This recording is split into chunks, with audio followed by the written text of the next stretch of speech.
Okay, there we go. It'll be off the slide a little bit, but I think you'll get the gist of most of the stuff. So my name is Dale Dekker. I'm an architect and planner with Dekker, Perry, Sabatini. I see some familiar faces. About, I guess, a month or 2 months ago, I gave a presentation to the ambassadors group. This is a different presentation, okay? So, you know, it is a little different because every time I'm asked to do one of these things, I kind of look at, you know, kind of what's going on and what's happening. And a couple of weeks ago, I gave a presentation to a group of mechanical contractors and got off on this whole new angle relative to certain things that I think are going to really impact our future. But first, I just want to tell you a little bit about Dekker, Perry, Sabatini. I was raised in Albuquerque. I went to Zia Elementary, Jefferson Junior High, and Highland High School. Then went to Texas Tech, came back, started this firm with my father, who is an architect and an engineer. We've grown it to over 180 people with about $30 million in revenue. Some of our projects are Uptown, ABQ Uptown, Rust Medical Center. And something we've been doing a lot of, and I think this kind of applies to a theme that our state really has to think about. It's called extreme makeovers. I think that we're in a point here where we have to have an extreme makeover of our state. And we got all these great old buildings, and Old Albuquerque High is one of those that we did an extreme makeover on. We repositioned that for living and office space. And then the Albuquerque Convention Center, 1970s, brutal architecture, I mean, really in need of repositioning to bring it into the future, opened it up, provided light, natural light into that building. So I love this quote by Yogi Berra: when you come to a fork in the road, take it. And so with extreme makeovers, I think New Mexico is kind of at a fork in the road. And just to kind of put us in context, just kind of to set the bar as to where New Mexico is, we're a large state. We don't have very much water. We're kind of in the mid-range as far as population goes. We're a very low-density state. We're spread out a lot, which costs a lot of money to maintain. And if we were a Fortune 500 company, our total economy is about $95 billion. We'd be slightly above Bank of America, but below Walgreens, to give you an idea how big an economy Walgreens is. I love this cartoon by Trevor from the Journal. It's not to worry, we're solving the overpopulation problem. And if you look at where our state was projected to grow in 2007 before the Great Recession, it was estimated that by 2035 we would add 662,000 people. That'd be like building a new city. So you guys are in business. This means something to us, right? Because these are customers, these are homes, these are commercial businesses. This is what we need in order to thrive, is this kind of growth. But with the recession, they've reduced that estimate by over 322,000 people, which just barely puts us at a natural growth rate for our state. And I call these kind of the hole in the donut slides. New Mexico, if you Google map New Mexico on any statistic, we're always a different color than the states around us. And something that should concern you guys, but I think is something that we can turn around, is that our largest cohort of population are baby boomers, our age. That's not a healthy thing when you look at the states around us. And for New Mexico, again, the hole in the donut, if you look at, we had the highest out-migration of 30-somethings, the millennials. They moved to other states. And where did they move? Texas, Colorado, Arizona. They moved there because that's where the jobs and the opportunities were. And this is something, again, you're in business, right? This is very disturbing to me. Percentage of residents who said their state was the best or one of the best to possibly live in. Look at New Mexico. Only 28% of our people polled said that they thought New Mexico was the best state. Look at Texas, Oklahoma, Kansas. That puts us on par with New Jersey. Now, how in the world can we compare to New Jersey when it comes to a great place to live? So we've got work to do with our own constituents. We have a PR battle going on, and it's for the hearts and minds of New Mexicans. If you look at our labor force, you know, we have one of the lowest labor force participation rates in the country. We have one of the highest, continuing highest unemployment rates. And if we were just at the national average in those two statistics, we'd have over 70,000 more New Mexicans working and paying taxes. So that's a problem we need to address. And why is that? I mean, I think a lot of people are thinking about it. It's basically because We haven't had any growth. We've had flat growth, flat employment growth, and why is that? As much emphasis as we put on our small businesses and trying to change the business environment, New Mexico still ranks a D. Look at the states around us, A plus, B plus. Those are the states that are attracting jobs. It's you guys, your generation out there has to reset the table for our state. My time's running out.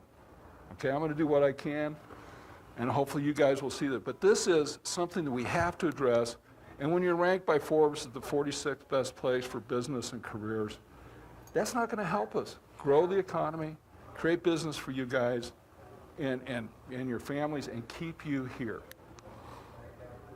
We're numbered 35th when it comes to best tax environment. That's not the worst, but again, look at the states around us. Where are you gonna go if you're in business or wanting to start a business? Are you gonna go to a state where you get taxed and regulated to death? No, you're not. And here's something I think that as parents, you guys have kids, we consistently rank at the bottom on everything relative to kids' welfare in our education system, 49th. And yet, we have one of the highest per capita investments in education. And we get a very little return on our investment for that. So it's going to take you guys getting on school boards and running for those things to change that around. Because right now, there's the unholy trinity of the unions get the school board members elected, the school board members are beholden to the unions, and the school board hires the superintendent. Do you see a status quo there that's going to change? No. So it's going to be really contingent upon people in this room to help move our state forward. And so the education challenges, we still have an education system, in my opinion, hasn't changed much from when I went to high school. It's designed to train people to work in manufacturing plants. But we have to teach our children to succeed in a future that we know nothing about. 65% of workers in 2035 will have jobs that don't exist today. Think about that. That's a huge challenge for a system that really is always looking in the rear view mirror instead of through the windshield. The future belongs to those who prepare for it. But we can think about the future and look at trends and see how that can impact us and what it might mean for our state. Here's some mega trends. Robotics and artificial intelligence. 50% of all the jobs by 2025 can be done by machines or smart technology. I see the head shaking over there because that's where we're headed. 65% of all jobs are going to require a higher ed degree or certificate of some kind. In New Mexico, we're 37%. How are we going to compete for the jobs of the future if our education system can't get people trained for the jobs of the future?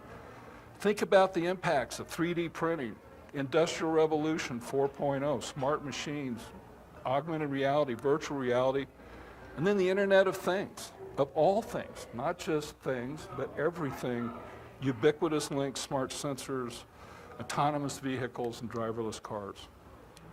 And this kind of should put it in context for us. This thing we call our iPhone has more processing power than the entire NASA organization had in 1969 that put a man on the moon. Think about the courage of those guys sitting on top of that Apollo rocket. And we're going to have 7.6 billion people, we're going to have 11.6 billion mobile devices. So when you have access to somebody with the skills and talents of Google Mind and tech nuts, I really love that word, they're on the cutting edge of trying to bring all of our businesses into the 21st century, and it's going to totally impact everything. And to kind of give you a sense of how technology has so rapidly expanded. 1981, some of you guys probably weren't even born in this room. Don't raise your hand if you weren't, so make me feel really old. But for those of you might remember your parents having what they called the brick, which was a 1G. And to put this in context, because I asked one of my millennials, I said, well, how fast has technology changed, right? So that you put that brick, it's like a baby, cruising along at 0.25 miles per hour. The 2G, which was your flip phone, was somebody running at 7.5 or 8 miles per hour. The 3G was like a hang glider going 45 miles per hour. Your 4G, is like 5 times faster than the fastest jet known to man. Coming at you, 5G, 1,000,000 miles per hour. We can't comprehend the speed and what that's going to do to connect our world instantly, and the technology is driving to get us there. I love this. The first implantable mobile phone will become commercially available in 2025. Hello, you know? I know. What else will be implantable in 2025? So here's some things from New Mexico that I think, and this is a great quote, if a window of opportunity appears, don't pull down the shade. And clearly the boomers do represent an economic development opportunity, particularly for New Mexico. This is an interesting statistic that Del Webb did, that where half of the boomers said that they would move out of their home state to retire. And where are you going to go? If you live in Minnesota and you're going to move out of state, you're not going to move to North Dakota probably. You're probably going to move to Florida, which is getting most of those people now.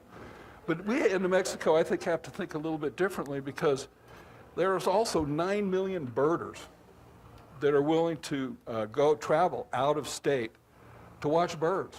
Now, what does this mean for New Mexico? Well, New Mexico has one of the highest number of species of birds in the United States, at over 500 species of birds. So could we attract birders and boomers to New Mexico just because we've got that?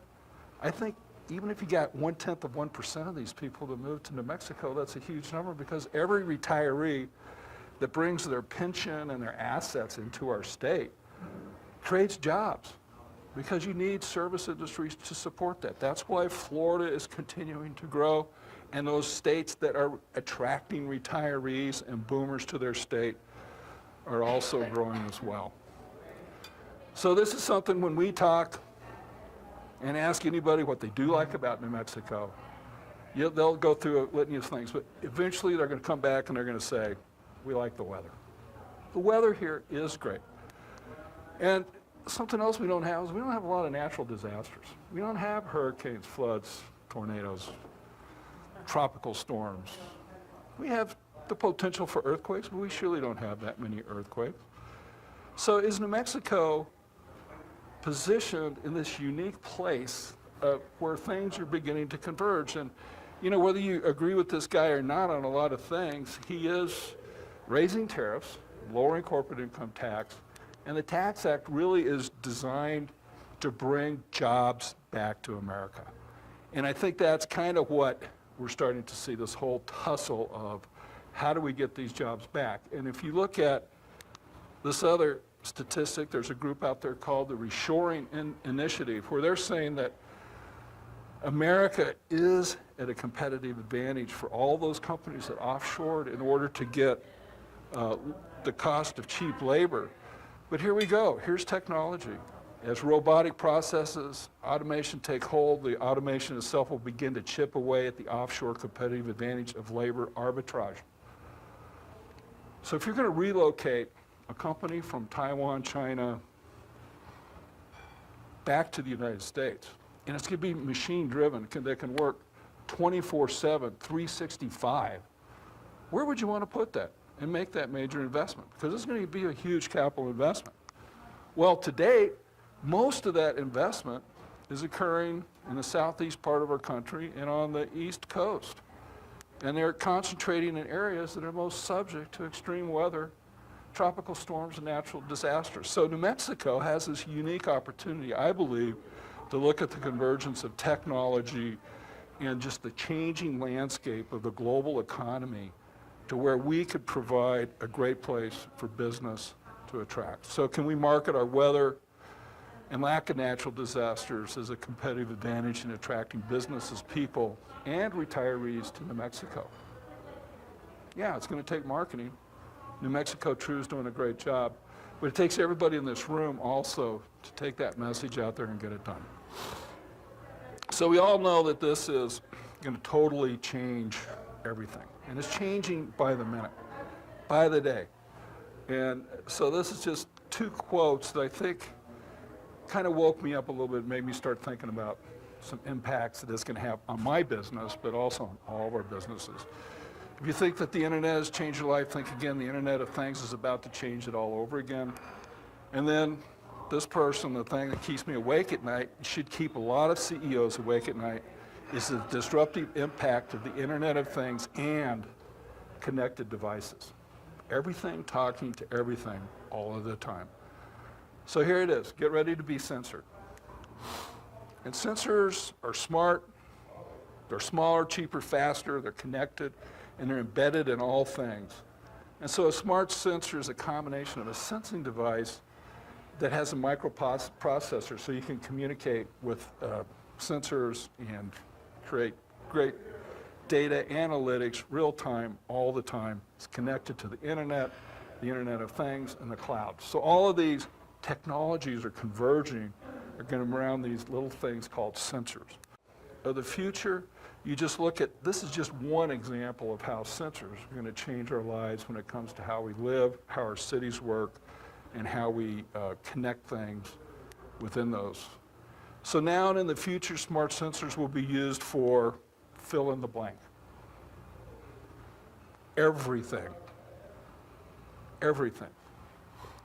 And there's currently, they predict that by 2022, there's going to be 1 trillion sensors are going to be connected via the internet.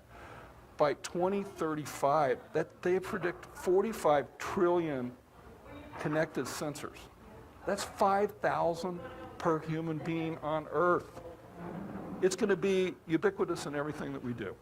And how that's going to change your business model, how that's going to create opportunities, and how it's going to change old businesses and business models will no longer apply, are things that we have to get out in front of. And it's going to be you guys going to your city council, going to your state legislature, and networking as you are today to get in place the infrastructure to adapt to this technology. I was talking with somebody the other day about this new fiber line that they're trying to connect through New Mexico. And they equated it, interestingly enough, that Arizona and California are on board to spend a lot of money to get this infrastructure. And they equated it to coming to the border of New Mexico on Interstate I-40 and then being transitioned down to a county road, unless we make that investment in that backbone infrastructure to keep up with the 21st century technology. And then something I believe that's really going to impact just everything that we do, the way we design cities, the way we build cities, is autonomous vehicles. And right now, when you start to hear this in the news, it is going to become more and more part of everything you're going to start to hear. We're moving from a conditional automation. Most cars today can be adapted to all the driverless technology that's in them. Tesla is particularly driving this. But they're predicting full automation by 2025 at the earliest to 2035. And I think we're going to start to see it in certain areas of cities where it will be technology taking over the driver of the car. And humans really are a liability when it comes to driving cars. It's going to reduce congestion, it's going to create higher fuel efficiency, it's going to gain productivity, it's going to offer higher utilization rates. SOVs, your single occupancy vehicles, only used about 6% of the time, 94% of the time it sits in a parking lot or your garage. So Uber, Lyft, shared fleets, all of these new business models are going to start to change the way we transport ourselves and move around. And then just an accident reduction. 90% of all auto accidents are caused by human error.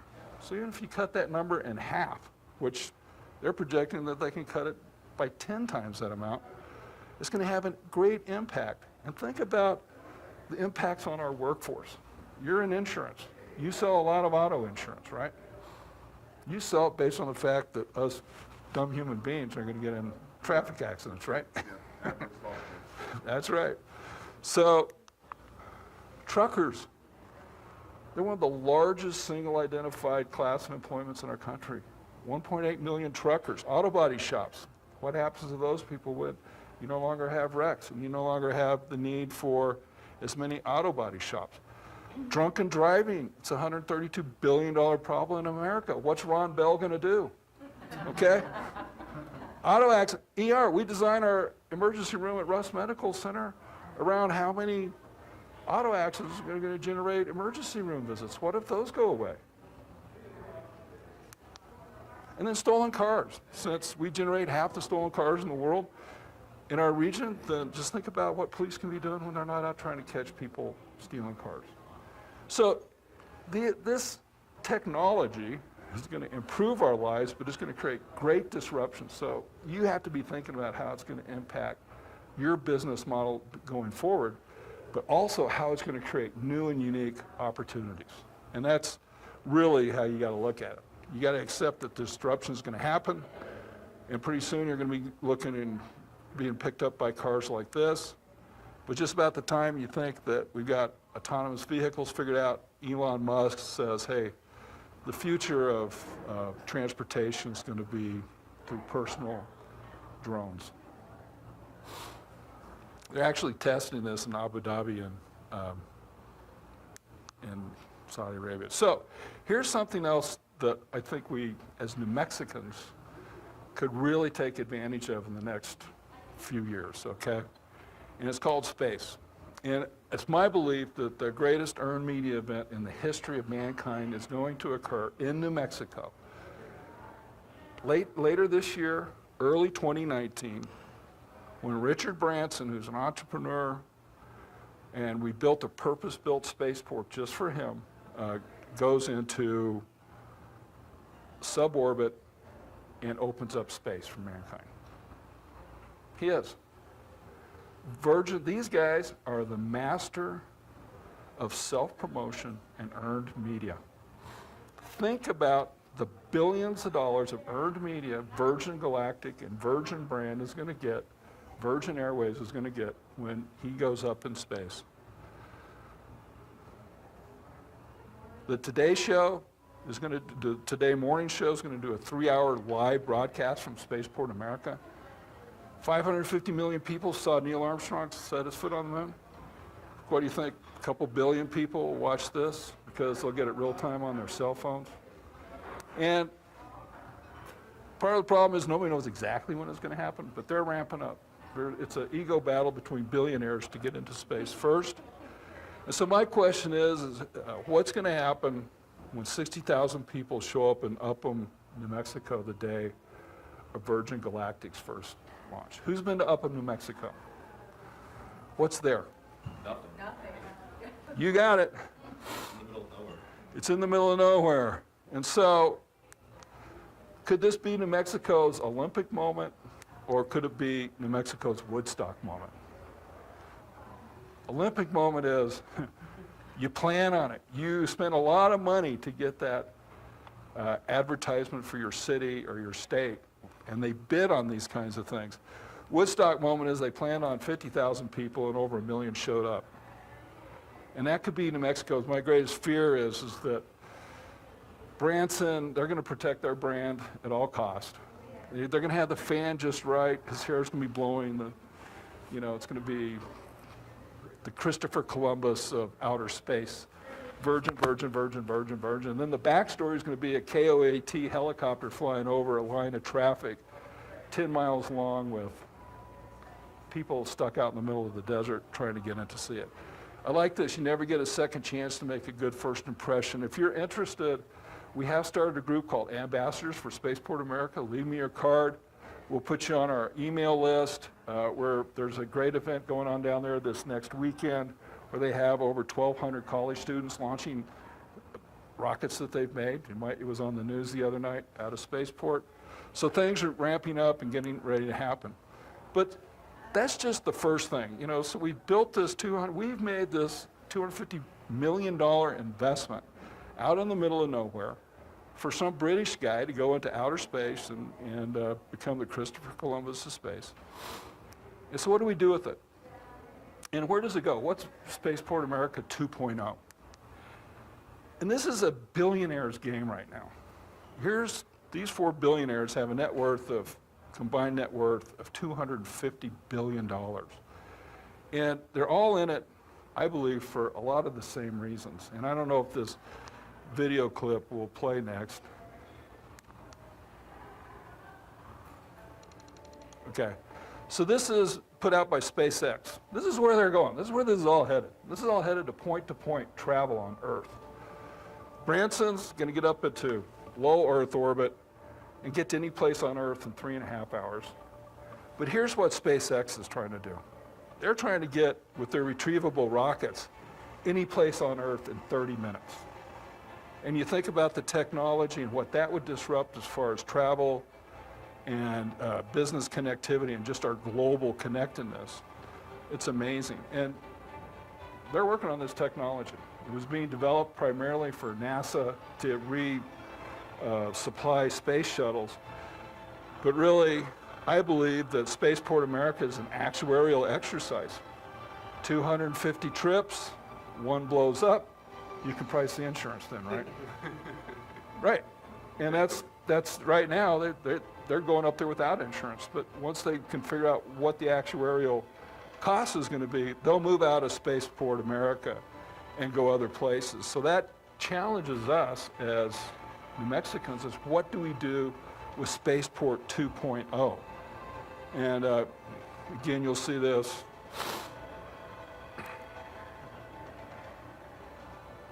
Shanghai in 39 minutes from New York City. Right now it takes, I don't know, 24 hours sitting on a little airplane. But these are just what they're doing. And the market for this is a lot bigger than just putting tourists into space. And it's probably no different than the first time they flew in a jet or an airplane intercontinental. And look what it is now. So here's what Larry Page is doing with Google. You mentioned Google. Really smart guys, got a lot of money. They're looking at space mining. NASA has characterized every single asteroid that's within our kind of galaxy, and they've identified asteroids that are like solid platinum, more platinum than's ever been mined on Earth. That's Larry Page, what he wants to do. He wants to go out and mine asteroids. Elon Musk wants to use the water on asteroids to become a refueling station to get to Mars. This is technology that is being developed and could become a place where that technology gets tested at Spaceport America, because again, you want to be out in the middle of Nowheresville if you're going to do mining, right? It's a $353 billion commercial space enterprises, and they predict that by in 30 years, it's going to be a $3 trillion industry. And where is this headed when you combine it with the technology of smart sensors and that? You're going to need a different communication system for all those sensors to talk, because the speed is going to be so great.